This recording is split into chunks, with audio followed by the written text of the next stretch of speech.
চলতি বছরে ঈদ উল ফিতরের আনন্দে এবার রূপালী পর্দায় যুক্ত হতে যাচ্ছে রক্তচক্ষু রোমাঞ্চ।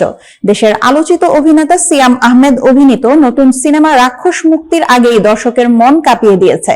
বরবাদ খ্যাত নির্মাতা মেহেদী হাসান হৃদয় পরিচালিত সিনেমাটি এবার দেশের সীমানা পেরিয়ে বিদেশেও শুটিং শুরু করেছে।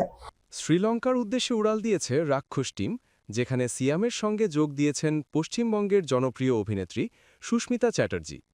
শ্রীলঙ্কায় টানা 2 সপ্তাহ সিনেমাটির গুরুত্বপূর্ণ দৃশ্য ধারণ করা হবে। ঢাকায় শুরু হওয়া শুটিংয়ের প্রথম লুক ইতোমধ্যেই দর্শকের মধ্যে কৌতূহল সৃষ্টি করেছে। শ্রীলঙ্কার কাজ শেষ করে ইউনিট আবার ঢাকায় ফিরবে। বাকি অংশের শুটিং ও পোস্ট প্রোডাকশনের কাজ শেষ করে সিনেমাটি রোজার ঈদে মুক্তির জন্য চূড়ান্ত করা হবে। এ প্রসঙ্গে উল্লেখ্য, রাক্ষসে সিয়ামের বিপরীতে অভিনয় করে ঢালিউডে আত্মপ্রকাশ করছেন ওপার বাংলার সুস্মিতা চ্যাটার্জি। 2021 সালে প্রেম টেম সিনেমার মাধ্যমে টালিউডে অভিষেক ঘটে তার। এছাড়া চেঙ্গিজ ও মানুষের মতো বড় বাজেটের সিনেমায় অভিজ্ঞতা রয়েছে এই অভিনেত্রীর।